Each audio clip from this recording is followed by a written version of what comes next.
Hello, welcome to Downtime Recap. My name is Alan. Today we're going to be talking a little bit about an anti-union ad that's been running from Amazon on Twitch, which has already also been pulled because it's a pretty basically shit move. Then we have a few pieces of information about Dragon Age 4 coming out real soon. We're going to be at home testing these Sennheiser 670s because we are also going to be doing a few more unboxings which are popping up here soon. And then otherwise, our cosplay channel has also changed into a build site, so we've got a few pieces of cool things coming. Welcome to Downtime Recap. So for our first piece of news, we're going to go straight into reviews.org, which has launched a really cool infographic and also broken down the actual cost of owning a gaming console. They've looked at the Xbox Series X and they've looked at the PlayStation 5, and if you've been lucky enough to get one, then this is actually a really cool chart to read about, and then looking into like what it actually costs to have a high-end gaming console and why it's somewhat comparable to maybe having a PC, but then again, at the same time, they're all different. But yeah, we thought this was a really cool infographic to look at. We just want to put it in the sources below in case you're interested in console gaming and the economy of such. So that's just going to be a very quick skip and a hop and a bounce right through that. Because if you want to see it, go to reviews.org, check it out, it's in the sources below. Okay, moving into a little bit more interesting news off of Twitch. Then we've got AOC, also Alexandra Ocasio-Cortez, for those people that know her by her muggle name, has now made it to the second most popular streamer on Twitch in the month of February. And it's not based on revenue or anything like that, it's more based on views. So that's actually really interesting. She's only streamed 3 times in that entire month.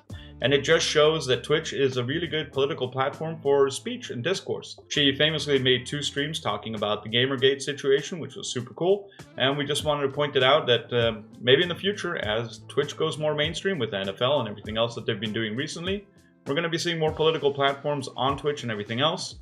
Which is a good segue into our next piece of news, as Rod Breslau pointed out on his Twitter. Amazon is now running several anti-union ads on Twitch to combat the organizing efforts by their workers in Alabama. Pretty shameful stuff from both Amazon and Twitch. He later goes on to talk about how he thinks it's a horrible move, and also how Twitch has now taken back the ads and taken them off due to community backlash, which is a good thing.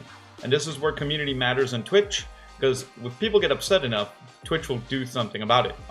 Like the PogChamp emote and keeping it in a rotary form. But otherwise, it's been like really cool to see that people have actually gone in and said that this is a pretty shit move, because making ads against anti-unionization and putting it on Twitch, and then again making people that don't share those political views have to stream it as a pre-roll for their viewers, is a pretty goddamn disgusting move. So thankfully Twitch took it off, made a lot of money. Hopefully Amazon thinks a little bit more about trying to go into the gamer market. Now, if you could just do something about all that Saudi Arabian money in Activision, that would be cool.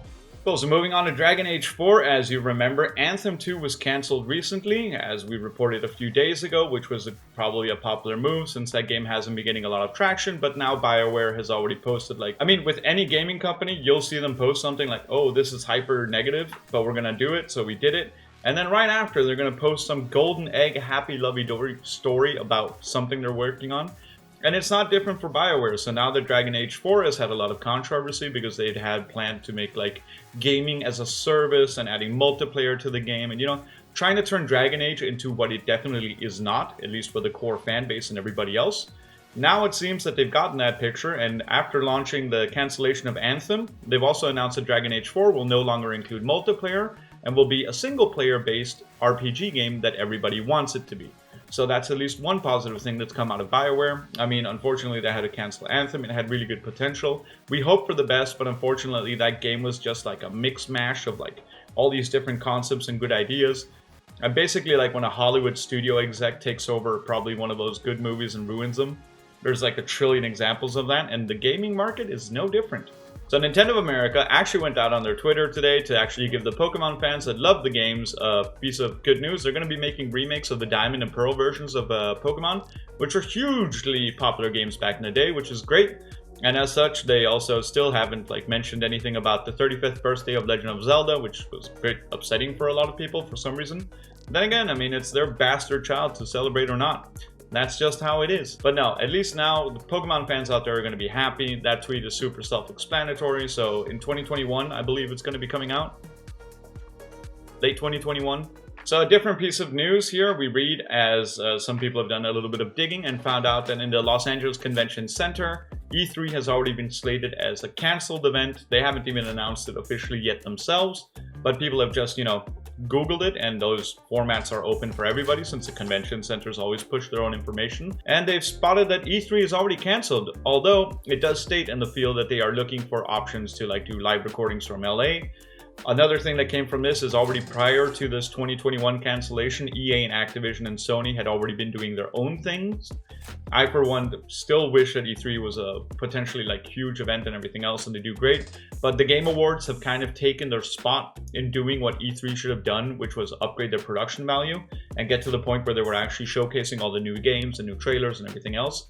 And that's one thing the Game Awards have done, even though some people think it's really weird to be using an award show as a launch platform for games, and that it might be seen as slightly biased, but then again, we'll probably have some scandals about that in the future. But as such, E3 live event for June 2021 is cancelled, which should be no surprise to anybody as the pandemic is still rolling strong, and as the vaccines get out there and the governments start making their plans, we're going to figure out what's going to go on. But the situation is what it is, and people complaining now they've had enough of this pandemic, they're just going to go out and party and do LANs and stuff like that. We do want to tell you, it's only been a year and a half. We can give it 6 more months. We're gamers. We can play World of Warcraft for 10 years of in-time gameplay. Some people have that. They have 10 years of in-game life. You can do 2 years without, going outside. It's okay. We'll be fine.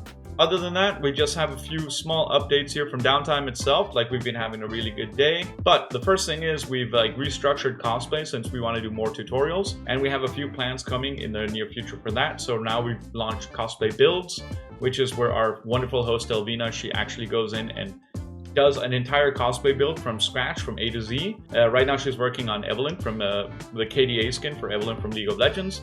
And then from then on, we're also going to be adding our unboxings again. And one of the things that we're doing right now with the unboxing show is trying to figure out how to make it a little bit more relevant for us and what we want.